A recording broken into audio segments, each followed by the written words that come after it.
बिहार के डीजीपी विनय कुमार ने कहा, पुलिस मुठभेड़ कोई आयोजित कार्रवाई नहीं होती। उदाहरण के तौर पर हमने करीब 3,75,000 लोगों को गिरफ्तार किया है। इनमें से 10 से 15 ऐसी परिस्थितियां सामने आई जिनमें अपराधियों ने फायरिंग की या फायरिंग करते हुए पाए गए। ऐसे मामलों में पुलिस ने आत्मरक्षा में कार्रवाई गिरफ्तार हुए, अरेस्ट हुए पिछले साल। उसमें से 10-15 ऐसी स्थितियां बनी जिसमें अपराधी की ओर से फायरिंग की गई या फायरिंग करने की स्थिति में वो दिखे, तो उसमें पुलिस ने जवाबी कार्रवाई, आत्मरक्षा जवाबी कार्रवाई की है। और ऐसी स्थिति पहले से भी होती रही है। मुठभेड़ की जो स्थिति बनती है वो पूर्व में ही हर साल मुठभेड़ हुआ है।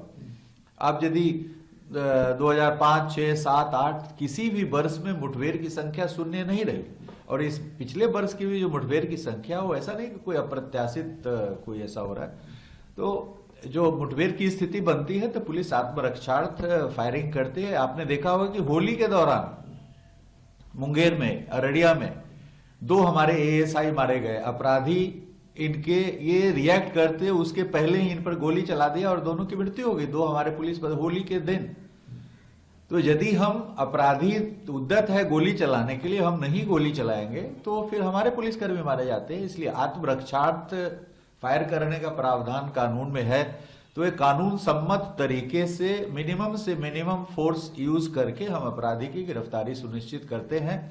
और ये कानून के अंतर्गत ये प्रावधानित किया गया है कि किसी भी अपराधी को गिरफ्तार करने के लिए आप न्यूनतम बल का प्रयोग करिए।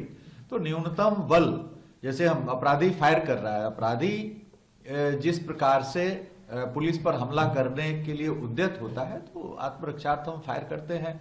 कभी कभी हमारे पुलिसकर्मी भी घायल होते हैं, कभी कभी अपराधी घायल होते हैं, कभी अपराधियों की मृत्यु भी होती है। अभी एक बहुत ही पुराने नक्सली थे बेगूसराय के, दयानंद मालाकार, काफी पुराने नक्सली थे, बाद में अपराध में भी सम्मिलित थे, तो मुठभेड़ में उनकी मृत्यु हुई है।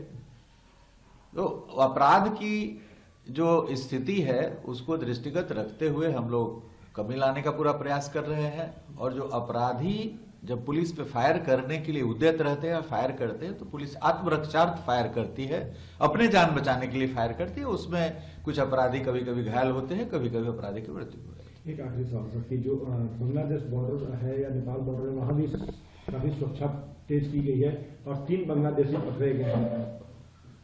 देखिए, जो अंतर्राष्ट्रीय सीमा की संवेदनशीलता बढ़ी है, इसके दृष्टिकोण से जो बंगाल से सटे हुए हमारे जिले हैं उसमें अतिरिक्त सशस्त्र बल की कंपनियां लगाई गई हैं बॉर्डर पर चौकसी बरतने के लिए। एसएसबी के द्वारा भी चेकिंग काफी सघनता से की जा रही है, और इसी का प्रतिफल है कि 3 लोग पकड़े गए हैं और उनसे भी पूछताछ की जा रही है। सेंट्रल एजेंसी भी पूछताछ कर रही है, लोकल एजेंसी भी, पुलिस एजेंसी भी पूछताछ कर रही है। तो सीमा पर चौकसी बढ़ा दी गई। ठीक।